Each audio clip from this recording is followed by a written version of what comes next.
নমস্কার বন্ধুরা, আপনাদের স্বাগত জানাই আমাদের channel Simran's creative kitchen and লাইফস্টাইলের আর একটা নতুন এপিসোডে।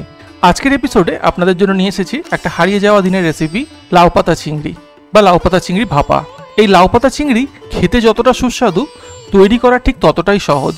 কিছুদিন আগে আমরা কচু পাতা চিংড়ি রেসিপি দিয়েছিলাম, অনেকে আমাদের এই লাউ পাতা চিংড়ি রিকোয়েস্ট দিয়েছিলেন, তাই এই রেসিপিটা আজকে আপনাদের জন্য নিয়ে এলাম। রেসিপি শুরু করার আগে একবার অনুরোধ, যারা আমাদের চ্যানেলে এখনো সাবস্ক্রাইব করেননি প্লিজ সাবস্ক্রাইব করে নেবেন, আর ভিডিওটা ভালো লাগলে লাইক ও শেয়ার করতে ভুলবেন না। চলুন শুরু করে দেওয়া যাক আজকের রেসিপি, লাউ পাতা চিংড়ি। এখানে আমরা লাউ পাতা নিয়েছি প্রায় 8-10টা। শুধু পাতাগুলোই আমরা নেব। পাতাগুলো ডাটা থেকে কেটে নিয়ে আমরা পরিষ্কার করে ধুয়ে নিয়েছি। পাতাগুলো কিন্তু পরিষ্কার করে ধুয়ে নেবেন, কারণ যদি এতে বালি বা ধুলো লেগে থাকে সেগুলো কিন্তু খাওয়ার সময় করকর করে মুখে পড়বে এবং আপনার পুরো রান্নাটাই নষ্ট হবে। চিংড়ি মাছ নিয়েছি এখানে 300 গ্রাম মাঝারি সাইজের। এই চিংড়ি মাছগুলোকে ভালো করে খোসা ছাড়িয়ে নিয়েছি এবং এগুলোকে ভালো করে ধুয়ে নিয়েছি। চিংড়ি মাছের পরিমাণ আপনারা কম বেশি করতে পারেন। এখানে আমরা পোস্ত নিয়েছি 3 চামচ। পোস্তর পরিমাণটাও আপনারা প্রয়োজনে একটু কম বেশি করতে পারেন। আর ছোট চামচের 2 চামচ নিয়েছি সাদা সর্ষে আর 2 চামচ নিয়েছি কালো সর্ষে। এই পরিমাণটাও আপনারা প্রয়োজনে কম বেশি করতে পারেন। কাঁচা লঙ্কা নিয়েছি এখানে 6টা, এর মধ্যে 2টো আমরা বাটায় দেবো আর 4টে আমরা গোটা দেবো।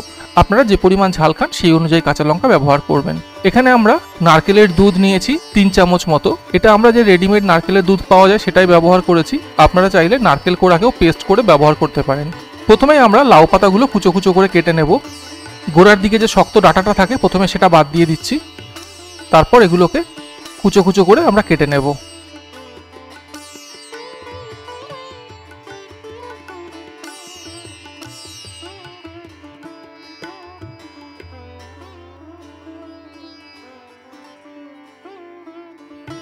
একটা পাতা আমরা কেটে নিলাম, এইভাবে আরও একটা পাতা আমরা কেটে নিচ্ছি। প্রথমে পাতার গোড়াটা বাদ দিয়ে এরপর আমরা কুচো কুচো করে পাতাগুলো কেটে নেব।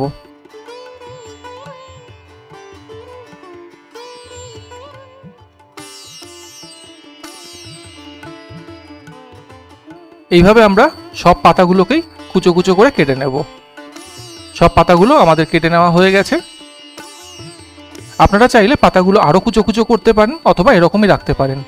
এবারে আমরা সর্ষে পোস্ত কাঁচা লঙ্কার পেস্ট তৈরি করব। তার জন্য সর্ষেটা প্রথমে মিক্সির জারে নিয়ে নিলাম, পোস্তটাও মিক্সির জারের মধ্যে নিয়ে নিলাম, আর 2টো কাঁচা লঙ্কা এর মধ্যে নিয়ে নিচ্ছি। এছাড়া এর মধ্যে নিয়েছি 1 চামচ চিনি। সব জিনিসগুলোকে প্রথমে আমরা শুকনো অবস্থায় একটুখানি গ্রাইন্ড করে নেব, তারপর জল দিয়ে এটাকে একদম স্মুথ পেস্ট তৈরি করব। একদম স্মুথ পেস্ট আমরা তৈরি করে নিয়েছি। এরপর আমরা চলে আসি রান্নায়। এই রান্নাটা আমরা করব সর্ষের তেলে, আর রান্নাটার জন্য তেল কিন্তু একটু বেশিই লাগবে।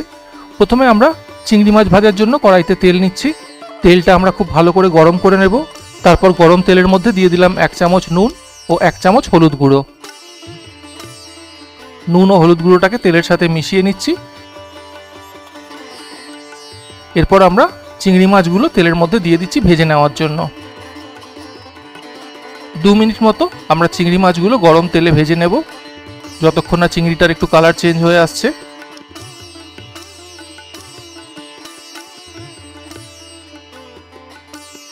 দু মিনিট আমরা চিংড়িটা ভেজে নিয়েছি। চিংড়ি মাছগুলো এবার আমরা তেল থেকে তুলে নিচ্ছি।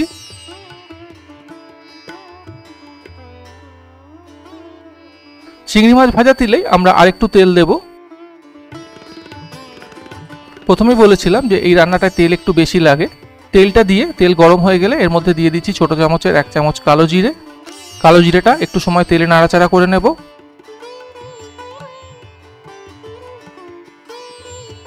এরপর এর মধ্যে আমরা কুচো করে রাখা লাউ পাতাগুলো দিয়ে দিচ্ছি। লাউ পাতাটা আলাদা করে ভাপানোর দরকার নেই, একবারে সরাসরি আমরা তেলের মধ্যে দিলেই এটা সিদ্ধ হয়ে যাবে। লাউ পাতা কাটার সময় দেখতে যতটা লাগে তেলে দিলেই কিন্তু এটা একদম অল্প একটু হয়ে যাবে, সেই অনুযায়ী আপনারা লাউ পাতা ব্যবহার করবেন। যতক্ষণ না লাউ পাতাগুলো নরম হচ্ছে আমরা এটাকে ভেজে নেব।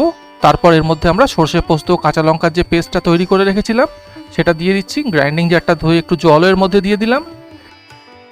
এরপর আমরা এটাকে বেশ কিছুক্ষণ সময় কষিয়ে নেব।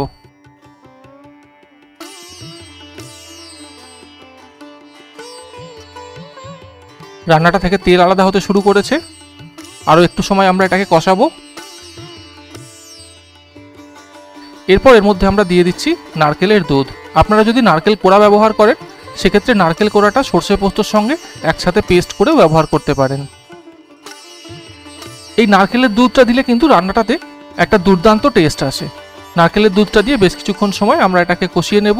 তারপর আবার যখন মশলা থেকে তেল আলাদা হতে শুরু করবে, এর মধ্যে আমরা দিয়ে দিচ্ছি স্বাদ অনুযায়ী নুন,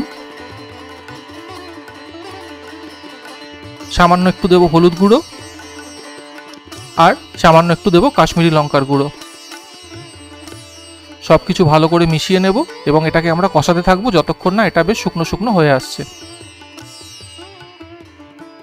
এর মধ্যে আমরা দিয়ে দিচ্ছি 4টে গোটা কাঁচা লঙ্কা। আপনারা চাইলে কাঁচা লঙ্কাগুলো চিড়েও দিতে পারেন, তাতে এটা একটু ঝাল হয়ে যাবে। আমরা ঝাল একটু কম খাই, তাই গোটাই ব্যবহার করছি। এরপর ভেজে রাখা চিংড়ি মাছগুলো আমরা দিয়ে দিচ্ছি। চিংড়ি মাছগুলো দিয়েও আমরা এটাকে বেশ খানিকটা সময় কষিয়ে নেব যতক্ষণ না এটা একদম মাখা মাখা হয়ে আসছে।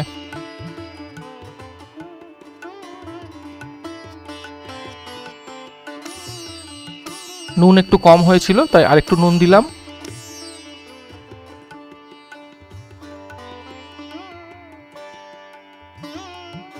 আমাদের রান্নাটা প্রায় শেষের দিকে। এরপর আমরা এর মধ্যে দিয়ে দিচ্ছি একটুখানি কাঁচা সর্ষের তেল। এই কাঁচা সর্ষের তেলের গন্ধটা কিন্তু খাওয়ার সময় দুর্দান্ত লাগে। আমাদের লাউ পাতা চিংড়ি একদমই তৈরি। দেখতেই পাচ্ছেন কি সুন্দর এটার কালার এসছে এবং এটা বেশ সুন্দর মাখা মাখাও হয়ে গেছে। এই অবস্থায় আমরা গ্যাসের ফ্লেম অফ করে দিচ্ছি। আমাদের রান্না কমপ্লিট। এরপর এটাকে আমরা পরিবেশন করব গরম ভাতের সঙ্গে। খেতে কিন্তু দুর্দান্ত লাগবে। আপনারাও চেষ্টা করবেন এটা বাড়িতে একবার বানানোর। আর যদি আপনারা এটা বানান, আমাদের কমেন্টে জানাবেন কেমন লাগলো এই লাউ পাতা চিংড়ির রেসিপি সম্বন্ধে কোনো মতামত থাকলে সেটা আমাদের কমেন্টে লিখে জানাবেন। আর অন্য কী ধরনের রেসিপি আপনারা দেখতে চান সেটাও কিন্তু আমাদের লিখে জানালে আমরা সেই রেসিপিগুলি আপনাদের জন্য নিয়ে আসার চেষ্টা করব। ভিডিওটা ভালো লাগলে লাইক এবং শেয়ার করতে ভুলবেন না। আর আমাদের channel Simran's creative kitchen and লাইফস্টাইলে সাবস্ক্রাইব করতে ভুলবেন না। আজকের মতো এই পর্যন্তই। আপনাদের সঙ্গে পরবর্তী রেসিপিতে দেখা হবে। সবাই খুব ভালো থাকবেন। নমস্কার, ধন্যবাদ।